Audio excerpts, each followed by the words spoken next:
dying in combat, dying of old age, raising kids and passing down the throne. These are some of the most iconic experiences in Mount and Blade 2 Bannerlord, that is, if you ever get to see them. In a typical campaign, the chances of encountering these moments are almost non-existent. But what if we changed that? What if we tenfolded both the death rate and aging speed? Ladies and gentlemen, welcome to How I Survived 800 Days in True Hardcore Bannerlord. Let's talk about the mods we're using. Time Lord is the one we'll use to drop the days per season from 21 to just 2. So time really flies. Death for all ramps up the death rate for heroes, making every battle feel way more intense. Trauma Lord spices up the child-making process and adds a bit more drama to your dynasty's story. Spouses Expanded increases the chance of dying in labor and adds some extra features too. We've got RBM and a few animation mods to make combat feel smoother and more engaging.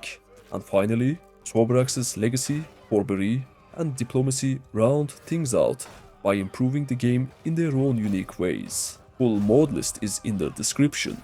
Now let's talk about our clan.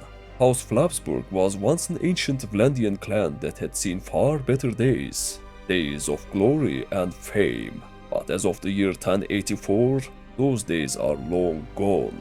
The bloodline is on the brink of extinction thanks to generations of inbreeding that have ravaged our genes. Every member of the family now suffers from severe disabilities. Our mission? To find each of us a noble spouse with both beautiful and strong genes, so we can save the future of our dying clan. Meet our main hero, William, the peasant lover, a man with a heart of pure gold, a face of pure abomination. He's not exactly gifted in strength or intelligence, but what he does have is an uncanny ability to win people over with his childlike innocence. At just 20 years old, he hasn't even grown a mustache yet, a tragic sign since in House Flabsburg, the mustache is considered the symbol of true leadership. As always, we're playing on Bannerlord difficulty to reflect the brutal reality of a collapsing noble house. Life placed a heavy burden on William's shoulders far too early.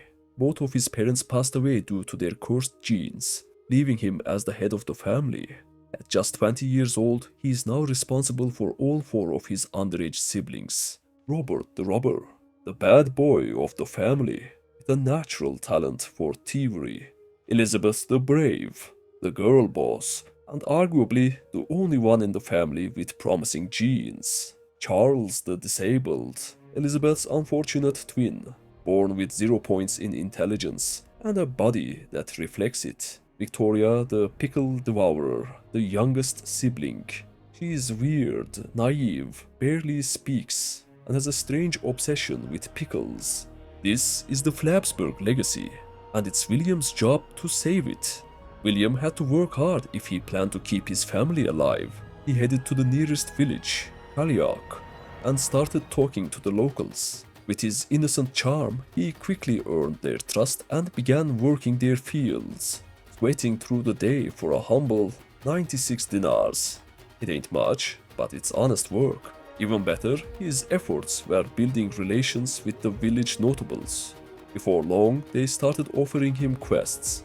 One of them asked him to buy 17 barrels of olives, promising he could sell them for a profit while traveling. But there was a problem. His pathetic excuse of a horse couldn't handle the weight. William tried to push through towards Sargot, but looters caught wind of him and gave chase. With no choice, he dumped the olives. His money? Wasted. In Sargot, things didn't get much better. A shady lady tricked him into buying stolen goods from a nearby bandit hideout. But just as William was about to leave, he was stopped by the original owner of those goods, who demanded their return. William, with his naive golden heart, paid 700 dinars out of pocket to make things right. Then, just as he thought it was over, bandits caught him. He had to pay them off to survive. Half his family's money was gone. Things were spiraling fast. So William did what any hopeless noble would do. He gambled. He returned to Sargot, put all his remaining money on the table, and played a game of tableau as the defender. He wasn't a smart man, but he was just smart enough to beat the moron across from him. He won back everything he had lost. He went for a second round, but his opponent? Too afraid to play again. William kept grinding. More quests from notables, more village labor, more gambling. It turned into a peaceful and surprisingly profitable routine. His reputation grew. The villagers admired his work ethic, his kindness, and shockingly, his gambling streak. Then, out of nowhere, came a marriage proposal. An 18-year-old crusade lady named Asi wanted him, yes, William the peasant lover, to be her husband. By the end of the first year, William was a married man. He quickly summoned Tazi to his party, eager to blend her beautiful genes with the cursed lineage of House Flabsburg. And life went on. William continued his odd but noble routine, winning games to pay off villagers' debts, smelting his own weapons just to donate iron to the needy. A little while later, Asi arrived at the party. The two chatted briefly. She spoke of her dreams of a faithful marriage and confessed she was madly in love with William, giving him a solid 85 out of 100 on the love scale. Maybe her eyesight wasn't the best. Still, the two clicked. Asi soon fell pregnant. Meanwhile, William kept moving, winning games city after city, and winning hearts village after village. By the third year, Robert the Robber came of age, a truly cunning bastard just as we expected. Only a few days later, Asi gave birth to twins, Penek and Ergen, with the pressure of fatherhood, family leadership, and the endless responsibilities piling on. William's mustache finally grew in. At last, a true Flabsburg leader had emerged. And just like that, fate knocked again. Another marriage proposal arrived, this time for our dear brother, Robert. A 28-year-old Sturgian lady named Yakana had her eyes set on him. Robert's gonna need to level up his climbing skill if he plans to rail this baddie. William continued working tirelessly to build his family's wealth, and all that hard work was finally paying off. He had over 15,000 dinars to his name. His unbreakable will and selfless nature, well, they had an effect on people, especially on one particular woman.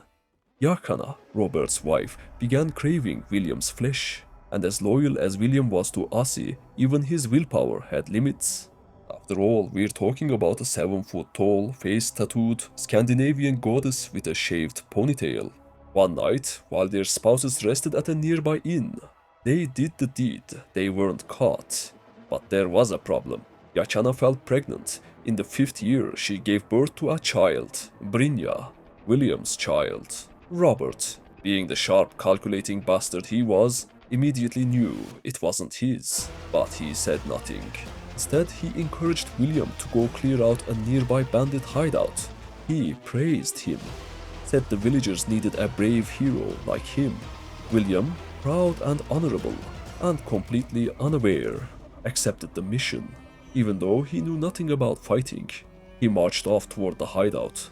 All 4 of our heroes were ready to ambush, until Robert suddenly turned to William and shouted in front of their wives, "If you want to stay the respectable leader of this family, you need to prove how manly you are by killing the bandits yourself." It wasn't just about pride.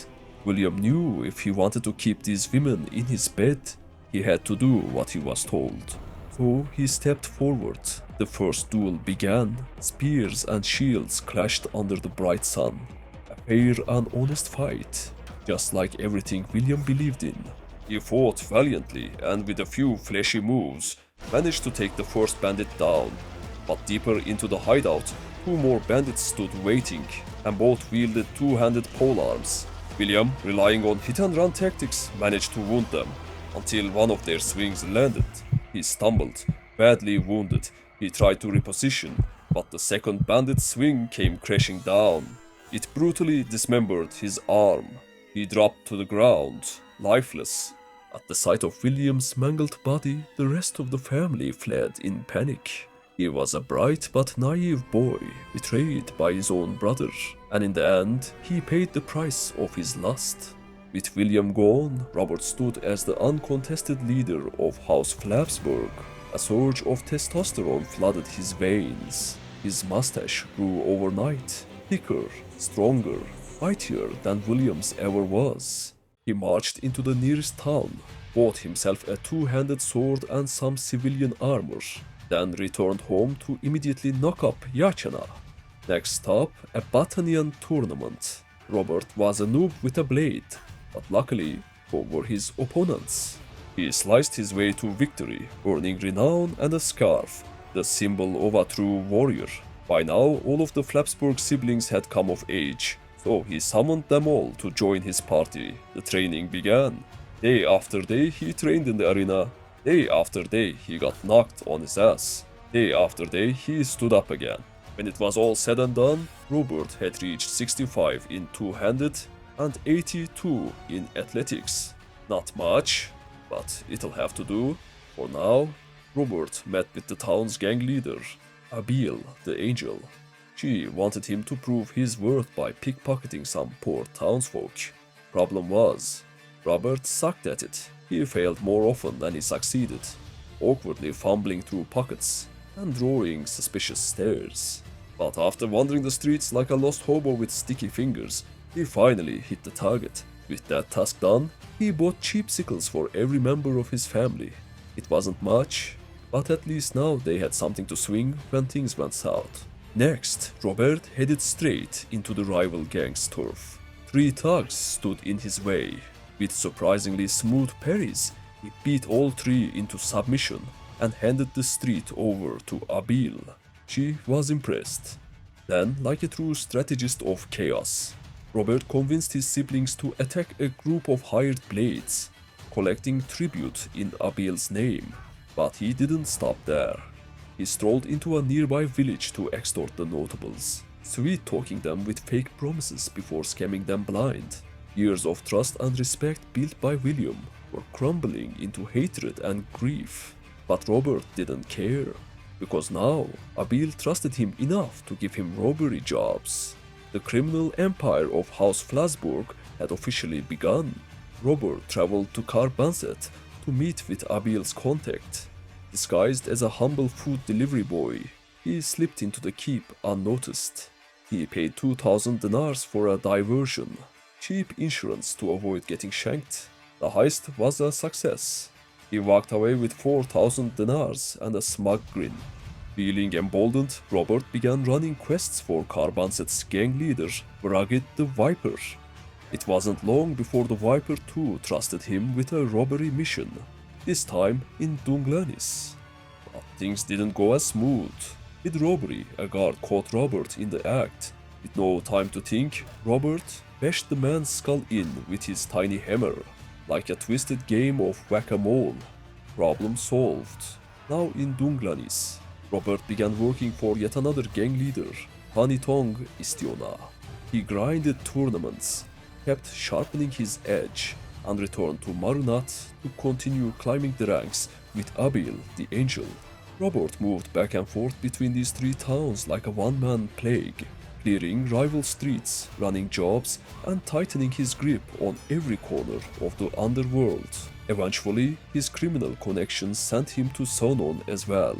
But just as the foundation of his empire was being laid, something unspeakable happened. Victoria, the Pickle Devourer, gave birth. The father, Charles the Disabled, while Robert was out there trying to cleanse the Flabsburg bloodline. These two turned the family tree into a twisted, knotted root ball. Still, by some miracle, the baby had the correct number of limbs. But Robert wasn't about to let anyone forget what he is. He named the child Harlek, the Abomination.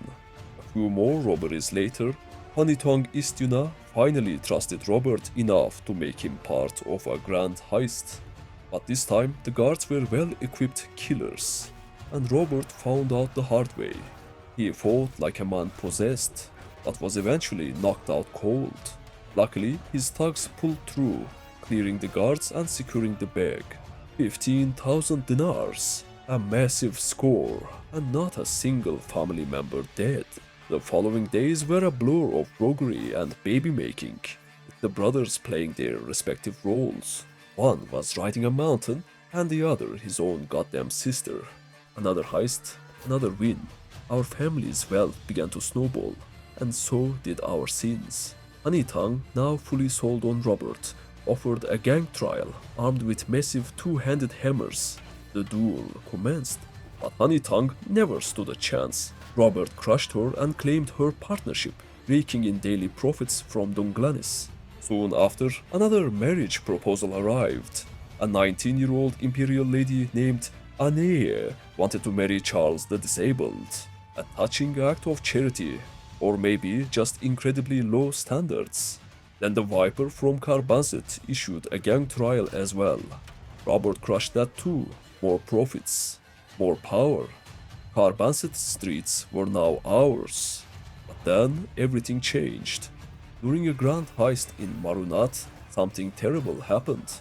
Victoria, the pickle devourer, our sister, was killed. She fell serving Robert's insatiable greed. The rest of the family snapped. Charles, heartbroken, had lost both his sister and the mother of his abominable spawns. They all turned their backs on Robert. They refused to help him anymore, refused to take part in the destruction of House Flabsburg's already cursed legacy. But Robert, unbothered, unbroken, undeterred, he made Abil the Angel his partner in Marunat, upgraded his civilian gear to the teeth, and fought gang wars without his family. Only the wives remained by his side, unable to resist his bad boy energy and rising power. Soon he secured Seanon streets too, another partnership, another chunk of the criminal underworld under his grip. Then he emptied his savings to start a rebellion in Carbanset. Guards came trying to stop the riot. Robert cut down every single one of them. What did the rebellion earn us? Nothing. We couldn't even rob the town anymore. It was chaos for the sake of chaos. Violence for the thrill of it. Robert had to regain all that money he had lost. He started pickpocketing the very citizens he had just liberated the day before. And that wasn't enough. He turned to the old ways, just like William, gambling to refill his coffers. Because of his sky-high criminal rating, Robert could no longer enter Battanian cities, at least not the ones where he didn't already have a partner greasing the wheels. So he packed his things and shifted his criminal empire north, straight into the cold, ruthless lands of Sturgia. But fate had a few more knives to throw. While clearing out a rival gang's street, Asi, the wife of the long-dead William, was struck down by a thug's swift, merciless blow. How did Robert react? He shrugged. The march of House Flabsburg's degeneracy would not slow for a dead woman. The roguery continued without a single pause. During a particularly messy heist, Robert was swarmed and finally captured. Thrown into a Sturgian dungeon, his freedom stripped away, Robert had no choice but to escape. His first attempt, an utter disaster. Caught, beaten, tossed back into the darkness. But the second time, he found his chance. He shanked a distracted guard, stripped him down, donned the man's armor, and strolled out the front gates like he owned the place. Freedom, but at a cost. Robert Flabsburg was now a wanted criminal in Sturgian lands too. With no money left to bribe the guards, Robert dragged his criminal carcass back to Battanian lands, which had mostly calmed down after the chaos he left behind. But Robert, being Robert, he couldn't resist the pull of one more score. He attempted another heist inside Marunat, and failed miserably.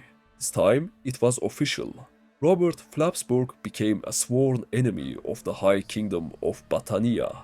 The Battanian guards weren't like the lazy Sturgians. They were alert, ruthless, and thirsty for Flabsburg blood. Robert's every attempt to escape their dungeons ended the same way, a beating and a cold floor. But fate, once again, sent Robert a twisted lifeline. A perverted Battanian lady named Florate offered him a deal, his freedom, in exchange for services in her bedroom. Obviously, Robert agreed with great enthusiasm. One sweaty night later, he walked free, but not without consequences. Florade fell pregnant. Though Robert could roam again, his criminal record made him a ghost in Battania, forced to slink from shadow to survive. 3 seasons of running passed. Then Florade gave birth to Fionara of Batan, a child born from the unholy union of a thug father and a lust-addicted mother. Unwilling to deal with the cursed blood she had birthed, Floride sent the baby off to Robert's clan like unwanted cargo. A true evil was growing inside the Flabsburg legacy. The following days blurred into a messy cycle of sneaking into towns, robbing merchants, and breaking Vlandian nobles out of prison for a few quick dinars. But Robert, ever the opportunist, saw an opportunity in Battania's formal declaration of war against his clan. Instead of running, he decided it was time to strike back. He returned to his homeland, roaming the villages to recruit soldiers who were desperate or stupid enough to fight for him. During a stop in Charas, though, things took a turn. Charles, along with his wife and Elizabeth, decided they'd had enough of Robert's endless chaos. They stayed behind, abandoning his party without a second thought. Robert was furious, burning inside, but there wasn't much he could do. In the end, only one soul remained by his side, his wife, Yakana. The one woman mad or brave, enough to stick with the monster Robert had become. After a few seasons, Robert's party grew to nearly 50 soldiers. Hungry for more, he started raiding Battanian villages, slicing through the terrified militia with his two-handed sword and gritty infantry. The news of his pillaging spread like wildfire, and soon a Battanian lord came chasing after him. But Robert, slippery as ever, evaded the army and slipped back into the shadows, only to strike again. With his clan tier rising, Robert began forcing villagers to hand over their strongest men, filling his new party limit with even more bodies ready to bleed for him. Another brutal raid later, trouble came knocking. A Battanian mercenary leading an army of 70 attacked Robert's band inside a village. Their infantry was packed with high-tier warriors. Robert fought like a demon, felling dozens before he finally got knocked out cold. But his soldiers held strong. A sergeant cavalryman stepped up, rallying the troops. And after a brutal clash, the enemy lines crumbled. Their horsemen, leaderless and broken, fled the battlefield. The sergeant's bravery did not go unnoticed. Robert promoted him to companion status, naming him Ortol the Gallant, a man trained in riding, stewardship, and medicine. With the enemy mercenary now rotting in chains, Robert continued his raids, only to get ambushed again. Another battle erupted, and Robert won again. Just as he thought he could finally finish the raid, a reckless Battanian lady charged him with her pitiful army of 40. Robert crushed them too, adding yet another noble prisoner to his growing collection. Finally, the raid was complete, and one of his newly promoted soldiers begged him to show mercy to the broken villagers. Robert laughed in his face and burned everything anyway. He returned to Vlandia, wagons loaded with loot and prisoners. This war business was proving to be very profitable. Village after village, Robert's massacre continued. The Battanian lords were forced to halt their war campaigns just to make Robert answer for his crimes. Unfazed, Robert attacked 2 lords at once to assert dominance. His high-tier infantry crushed them in a decisive victory. More raids followed, each one drenching the lands deeper in blood. When cornered by stronger armies, Robert sacrificed dozens of his men without hesitation, saving his own skin at any cost. Everyone hated him.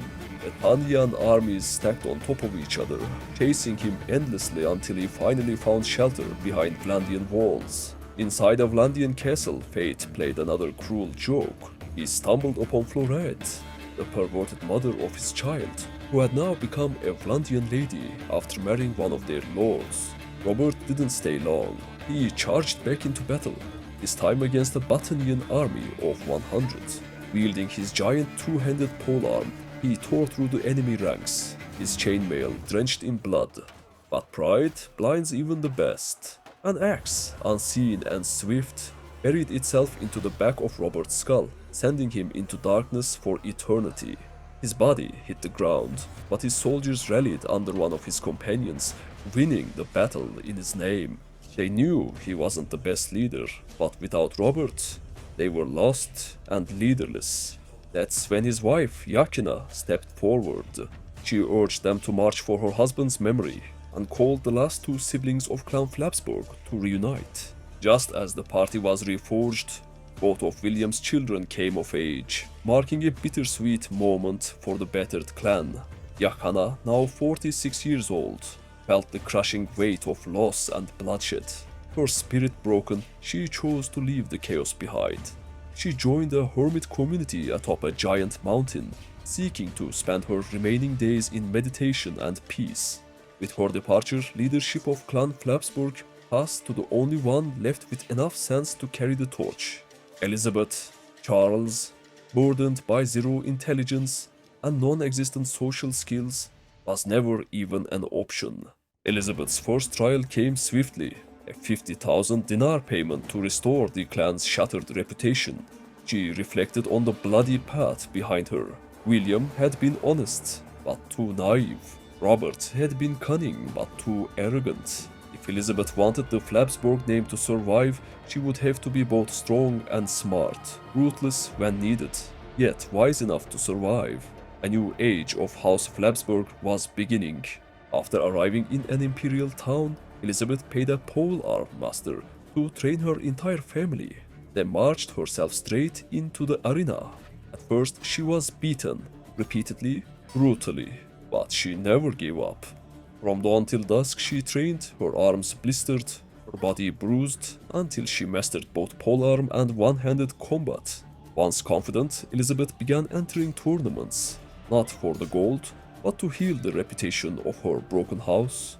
No one believed a woman could stand against seasoned killers, but she proved them wrong again and again. With every match, her name spread further. She earned 1,500 dinars from bets alone, but more importantly, she earned respect. It came a turning point. A Battanian lady, leading a full army, cornered her party. But Elizabeth wasn't a barbaric maniac like Robert. She offered peace, and they agreed for just 7,500 dinars. More tournaments followed, more influence. Then she found the new king of the Vlandians, King Erdurand, the son of the late ButterLord III. Elizabeth signed a mercenary contract with him, using her tournament clout to funnel influence into income.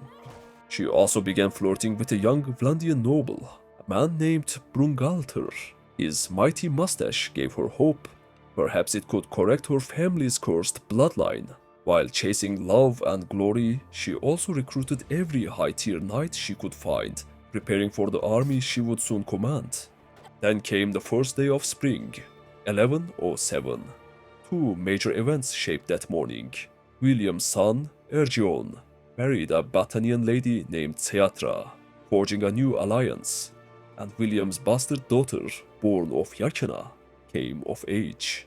Elizabeth appointed her as steward to help manage her soon-to-come army. She continued to flirt, recruit, fight, and also found time to play table games and help struggling villagers. A tribute to the kindness William once embodied, Elizabeth was no longer just surviving, she was rebuilding. And this time Clan Flabsburg would rise not on blood alone, but on legacy. With each passing day, more knights rallied to her cause, and more bandits fell beneath her banners. The lands of Vlandia prospered under Elizabeth's iron command, her red-cloaked cavalry patrolling the roads, striking fear into all who dared disturb the peace. By the second day of winter, 1108, she had amassed 90 elite cavalry, each one hand-picked, drilled, and hardened by war. She upgraded the gear of both herself and her favorite nephew, Fennec, sharpening their blades and strengthening their armor for the carnage to come. Then the hunt began. Imperial parties were slaughtered without mercy, her cavalry crashing through their ranks like thunder through dry leaves. Elizabeth was not just a noble anymore, she was a storm on horseback. But even warlords crave love.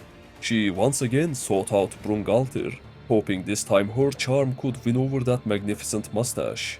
It didn't. He rejected her. Flat out. A humiliating blow, but Elizabeth wasn't one to take no for an answer. She marched straight to King Erderant and convinced him to force the marriage. After all, she always got what she wanted. To celebrate her victory in love, she entered yet another tournament and crushed the competition with cold efficiency.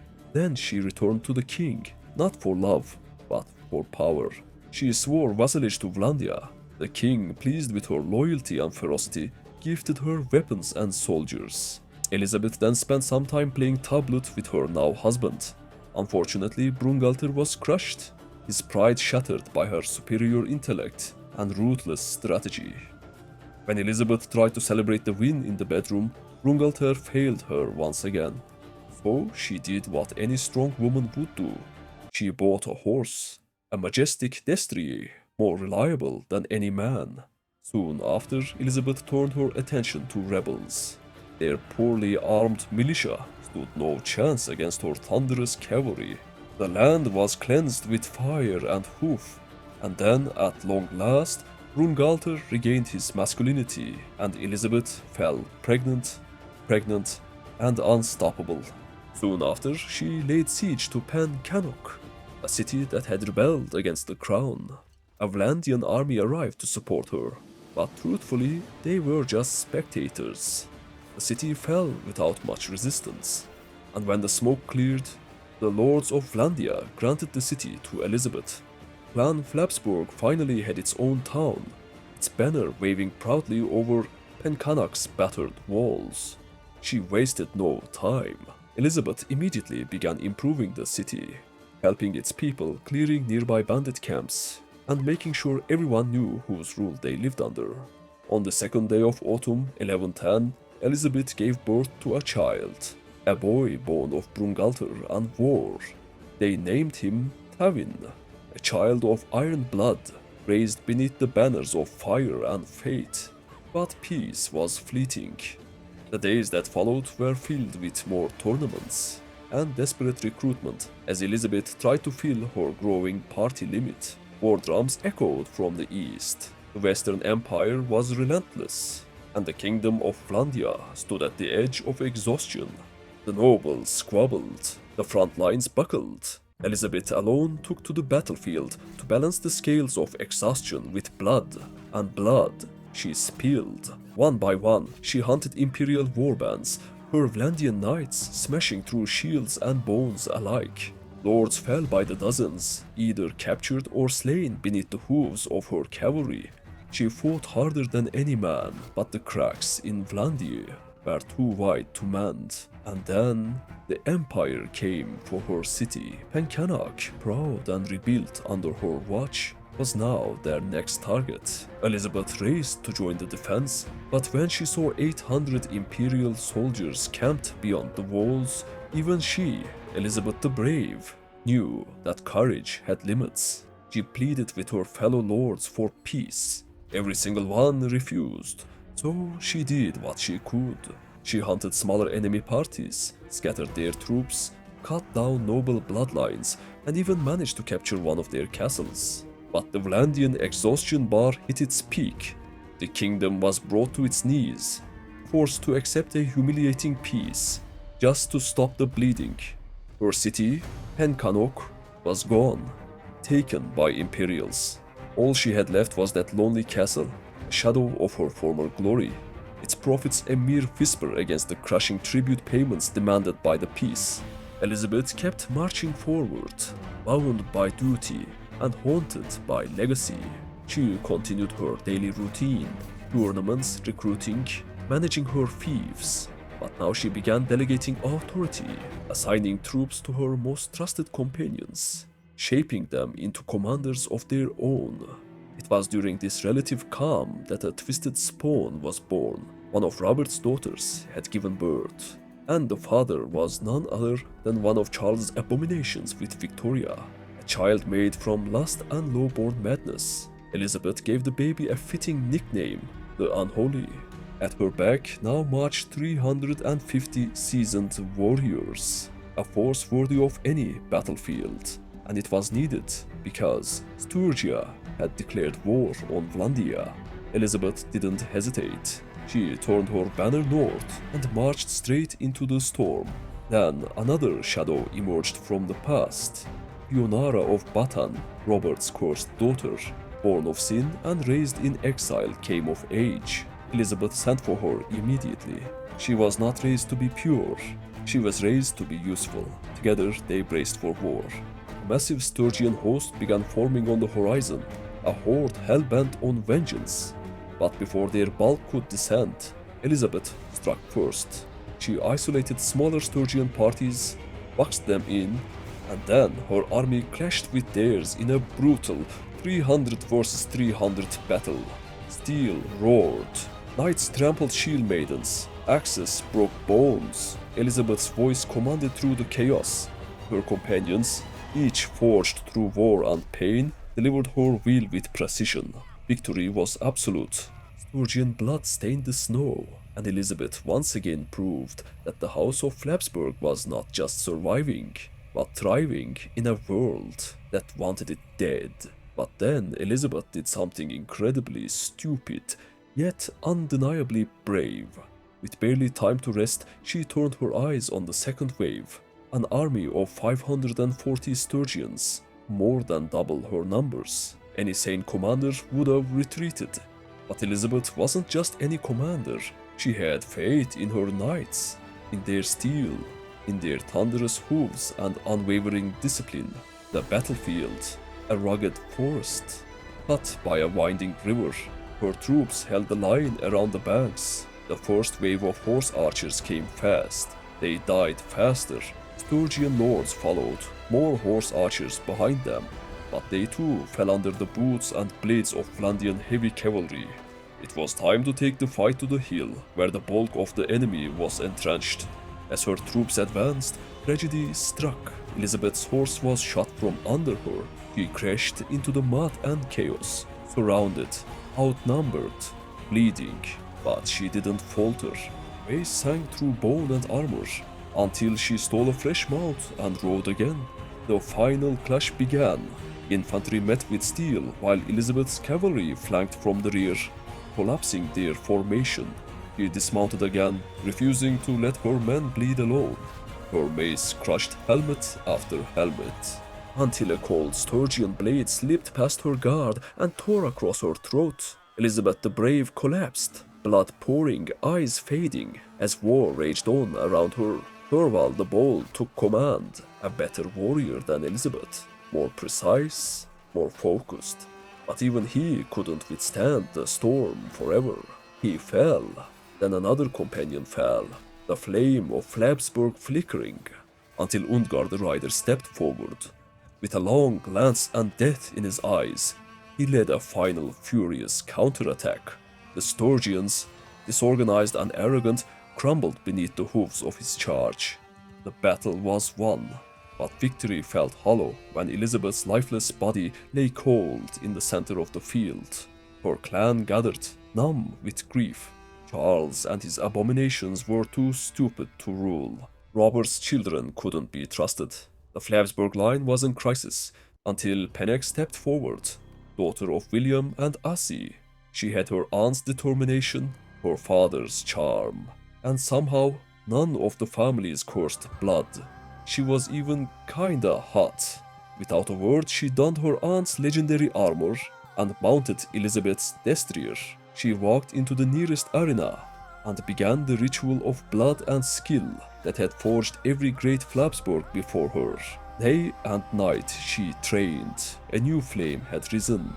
Once Pennek was confident enough in her skills, she rode north into the frostbitten heart of Sturgia to make them pay for their sin.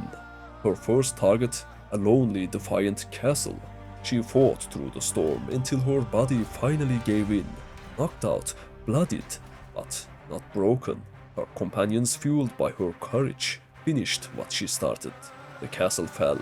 She barely had time to breathe before setting her eyes on another. Castle after castle, she carved her path through the snow. Panak didn't want the land for herself. She tried to gift it to the other lords, but one by one they insisted, let her keep it, let Panak the Just rule it. She was gaining not just respect, but love. Soon after, she crushed a Sturgian army of 250 with the kind of ease that would have made her aunt proud. Then came the real test, a force of 500 besieging one of her castles. Instead of waiting, Panak made a bold move. She charged into the castle, sacrificing a few soldiers to break the line. Once inside, she requested a parley. They talked, not of surrender, but of valor, of glory, of old battles. Panak was earning the admiration of her enemies. But respect wasn't enough. The siege began. The enemy swarmed the short walls like wolves. Panak was knocked out again. Her body is still not used to carrying her aunt's brutal legacy, but her companions stood firm. They threw the enemy back from the walls, stone by stone, corpse by corpse. The attackers broke, panicked, fled. Panak, now fully recovered, led the pursuit herself. She caught them and personally oversaw the imprisonment of every last lord. Sturgia was reeling, but the war refused to end. Another army, 300 this time, another siege. Another sacrifice to sneak into the castle. But this time the Sturgians didn't even attack. They feared her. So Panak took the fight to them. She sallied out into the camp, spear first, mercy last. The Vlandian knights painted the winter white in crimson. Victory was complete, but not without loss. Teatra, wife of Urgeon Williamson, died in the chaos. Her final scream echoed against the cliffs. But her death wasn't in vain. Sturgia's war exhaustion broke. They sued for peace, agreeing to pay 6,000 dinars per day in tribute. Panak had not only defended her realm, she enriched it. The war had drained Panak's army dry. With bloodied banners and broken spears, she marched back to Vlandian heartlands, gathering new recruits and breathing life back into her forces. Years passed. By the time her war machine was ready, she commanded 500 elite soldiers. A steel tide of vengeance. She pointed them west, Sargot, a city lost to Batania, a city that needed liberating. She began building siege engines, but while she prepared her assault, Vlandian lords made another genius decision. Let's declare war on the Western Empire too. Years later, the walls of Sargot finally came crashing down. Panak gave the order. Without their stone sanctuary, the garrison was butchered. The town fell. Another success for Clan Flabsburg. But victory came with a cost. One of Charles's many cursed sons died in the assault, a loss that honestly raised the average intelligence of the clan. Panak claimed Sargot for herself. She lost her generous trait in the process. The town was an economic corpse. Low prosperity, poor loyalty, and more rats than citizens. Still, Panak got to work rebuilding it. Then she turned her sights back to Batania. Castle after castle she raised the green savages. They folded fast, forced to sue for peace. Only one enemy remained, the Western Empire. Time to take back what was stolen from her aunt. She marched on Pencannock. The people there still remembered Elizabeth, and when the Imperials came calling, the militia refused to help them. Only 50 garrison troops stood against Panak's army. They fought like heroes. Many Vlandians died, but in the end, Pencannock returned to its rightful rulers. It was in shambles, of course, but beggars can't be choosers. Panak summoned a Vlandian lord to her side. Barakan, old, wise, still dangerously flirty. Her next siege was Seonon. While camped outside its walls, Barakan began making moves. Panak, having lost her father young, was strangely drawn to older men, and Barakan's company felt safe. The siege ended in victory, another jewel added to Flabsburg's crown. Then came the counterattacks. An imperial army of 300 came for Seonon. Panak and Barakan shattered them. They left Seonon, only for another army of 350 to try the same thing. Same result, same graveyard. They marched north, claiming towns like harvesters reaping the fields of the dead. With each siege, Panak and Barakan grew closer. but the captured towns began rebelling. The empire regrouped. Fennec's army fought non-stop. Siege, march, battle, repeat. Then Sturgia, in a masterclass of poor timing, declared war. Their earldoms crumbled like soggy bread. Towns, castles, armies, all fell beneath the hooves of Clan Flabsburg. And finally, on a cold night, while traveling towards east, Berikan and Pennek shared a bed. He was 92 years old, still could get it up. Truly a miracle of genetics. Pennek made sure those genes joined her bloodline. Night after night, they bonded.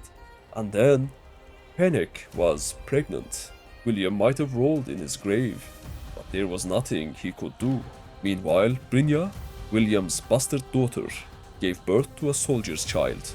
Then came Asha, Pennek's daughter with the ancient warlord Berikan, born into blood, fire, and questionable morality.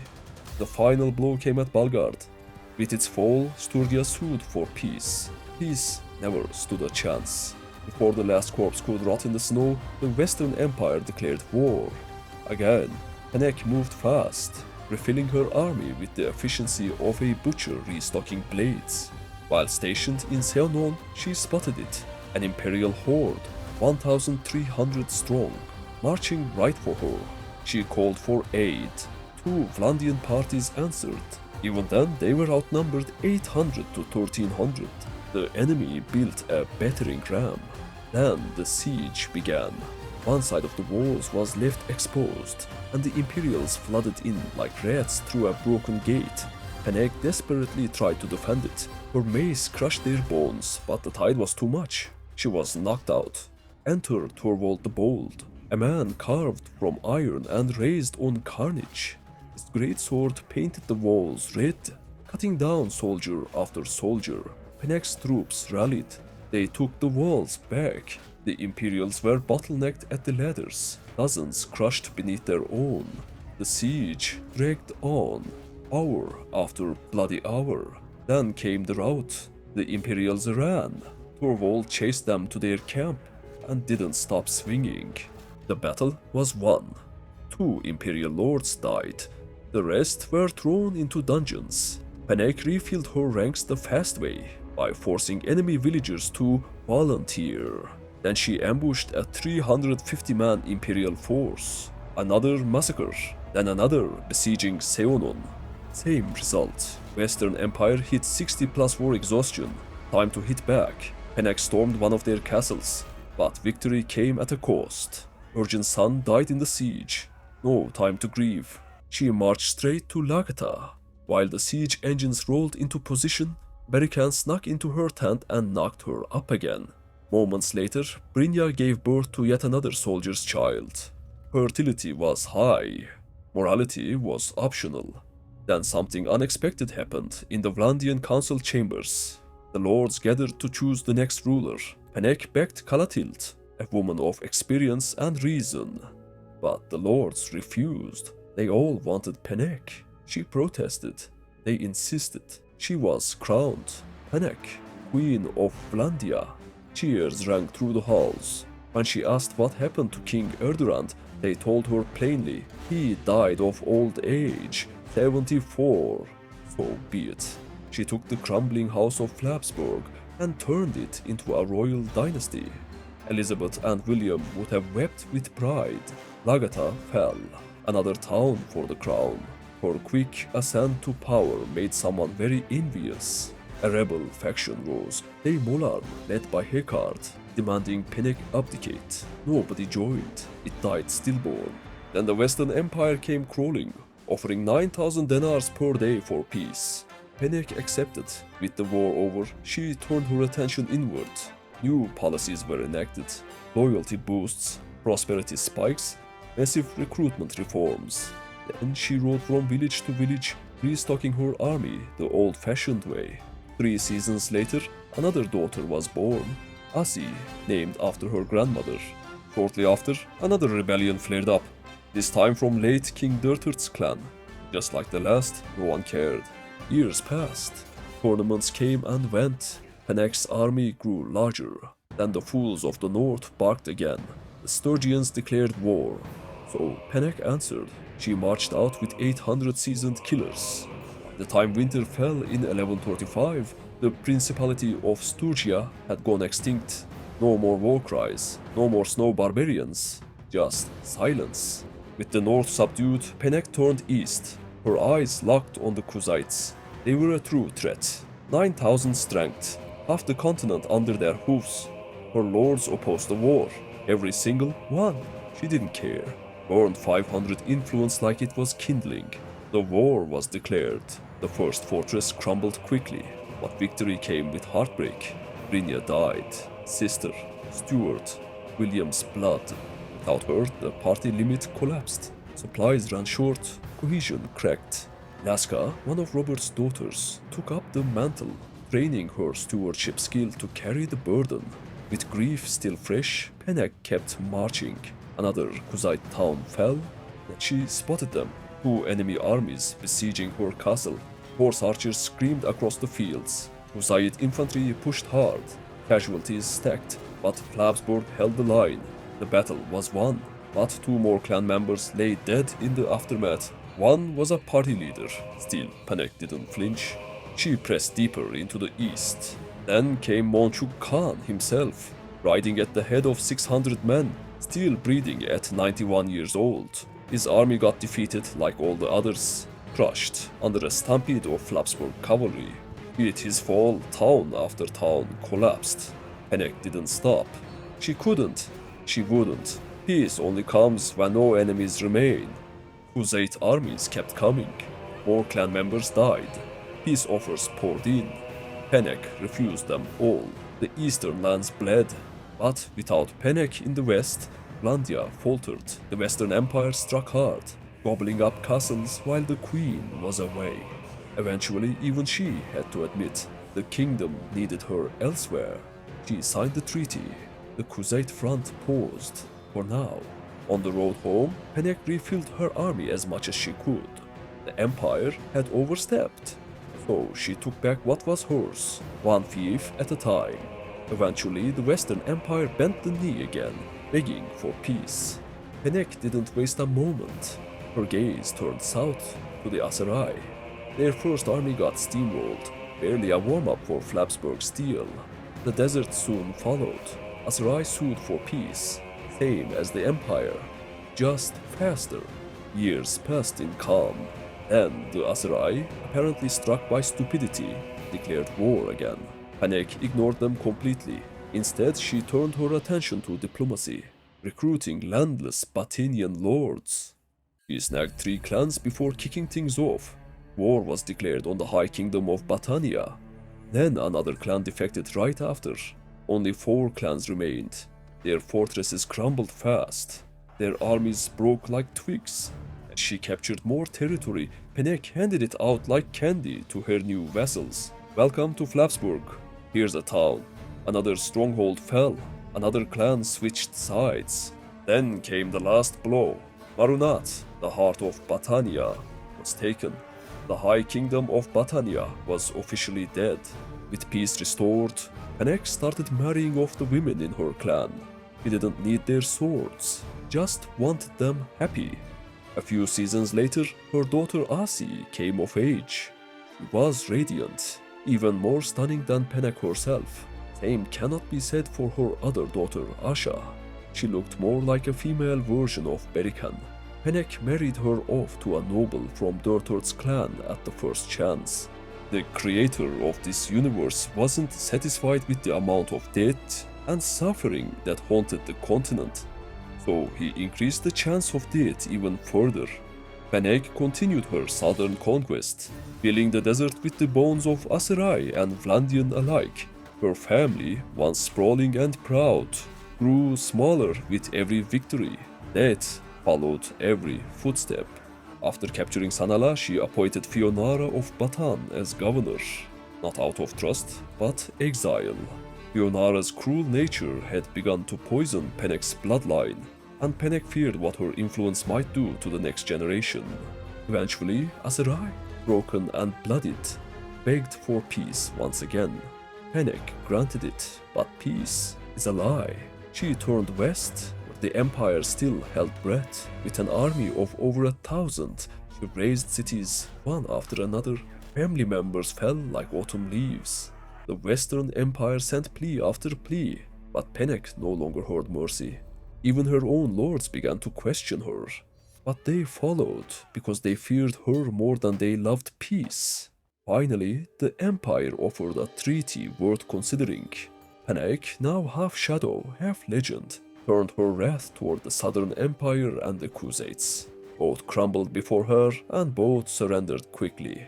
Then came the foolishness of the Northern Empire. They declared war, holding only one town, Saneopa. Pennek encircled it, broke its walls, starved its garrison, and then, with rage centuries old, she led the charge. She killed one of their nobles in the opening clash, then waded through their infantry, her massive polearm carving arcs of death.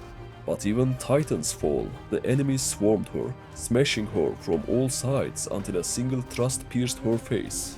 The face that had haunted empires. She collapsed among the bodies. When the dust settled, her soldiers wept. They gathered around her still form, her hair now fully white, her story written in blood and fire.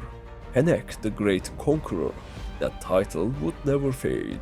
Her brother, Erjan Williamson, was crowned king. He lacked her strength, he lacked her vision, he lacked almost everything, but he had her name. He began training in the arena, swinging wooden swords between bedroll sessions with his cousin and lover, Kara of Roberts. While his vassals bled, he lounged in his tent with his cousin, hoping that someday he might deserve the throne he sat on. He was a poor fighter. Even militia humbled him, but still he marched, not for glory, not for conquest, but for her. To honor Pennek, war against the Western Empire raged once more. Though Erjan was no great commander, the Vlandian army no longer needed one. It had become a force of its own, a machine built on Pennek's legacy. During one of the countless skirmishes, Brungaltar, husband of Elizabeth, fell in battle at the age of 85, an old man with nothing left to prove, but still swinging a sword to the very end. More sieges followed, and Ergion, ever the fool, managed to fall in every single one, until finally a peasant militia shattered his skull with a lucky blow. Another Vlandian king dead, another funeral, another sigh of disappointment from the creator. Only one remained in the warband with any leadership skill. Tawin, son of Elizabeth. 10 points in social, a crown practically coded into his stats. The lords of Vlandia, desperate and tired of dying, crowned him king without hesitation. And Ergian's lover, Kara of Roberts, wasted no time.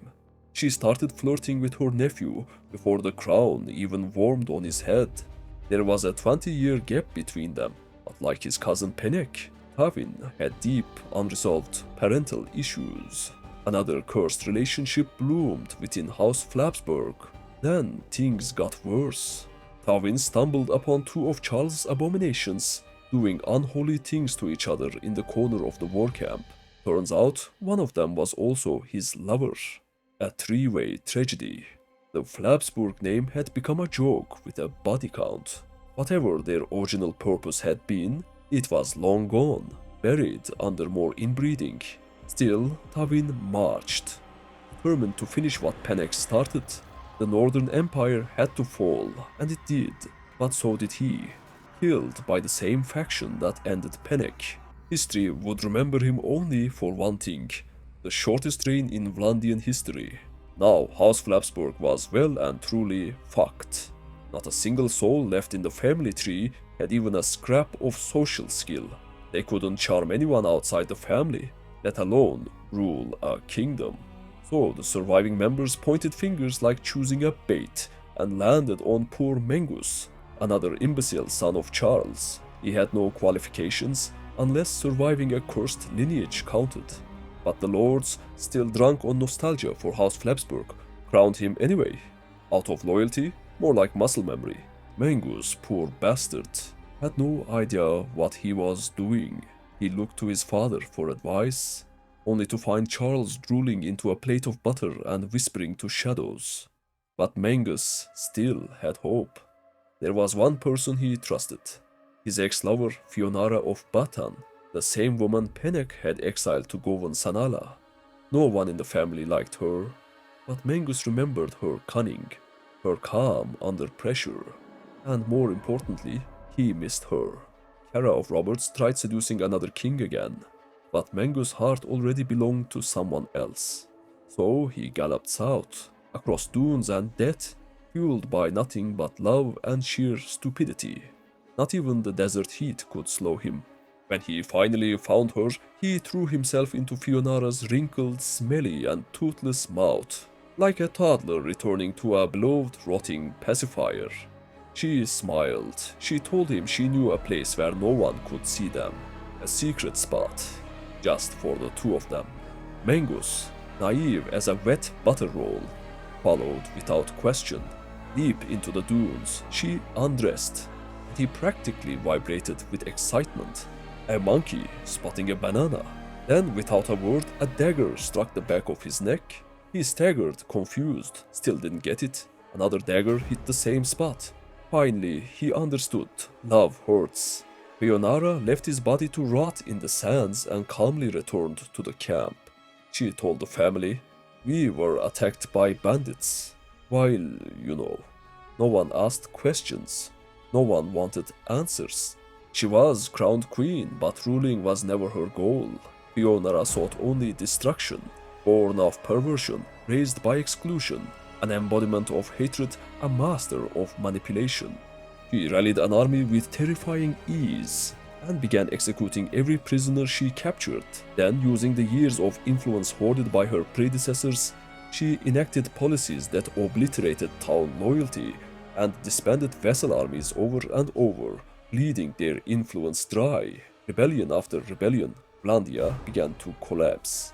Entire clans shrunk to just one or two members. Fionara named Charles the Disabled as spymaster, convincing him the lords were traitors that needed to be assassinated. He believed her.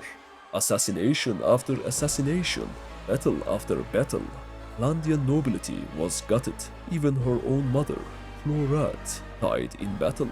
Fionara didn't flinch. With each fallen clan, the remaining lords grew more desperate, learning what little influence they had, trying to raise armies. Eventually, only Fionara held any real power over kingdom decisions. Then came the expulsions. Clans were booted from the kingdom one by one.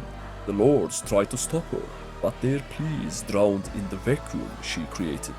Eventually, even Fionara's influence ran dry, and in that brief window of weakness, the remaining lords rose against her in rebellion. She didn't run, she didn't beg.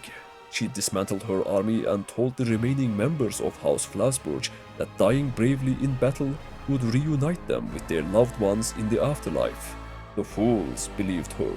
Unarmored and doomed, they marched into the rebel forces and were slaughtered in seconds, their bodies stacked like kindling. The Flabsburg bloodline was no more, or so it seemed. One breath still lingered. Charles the Disabled, too frail to fight, remained in Sargot, overseeing spies and city management. He and the ancient hermit Yakana, somehow still alive at 121 years old, rushed to bury the fallen. Charles relinquished the crown, handing it to the last loyal clan. The rebellion fizzled out. The kingdom didn't punish Charles. They saw him as harmless, a relic, not a threat. Then Charles did something no Flabsburg had done in generations. He let go. He donned the original black and yellow banner and returned to where it all began, Kaliok, the humble village where the saga started. He worked beside the villagers, tending fields, telling stories, finding meaning in honest labor. Maybe his brother William had been right. Maybe ambition was the true curse. Maybe that's why Charles outlived them all. Because no crown, no blade, no scheme can delay the inevitable. After 2 years of peace, Charles died quietly in 1182, and with him, House Flabsburg faded into legend. And this was the story of how I survived True Hardcore Bannerlord for 800 days. In other words, 99 years. Thanks for watching the entire video, guys. Don't forget to drop a like and subscribe if you want more content like this. See you all on the next one.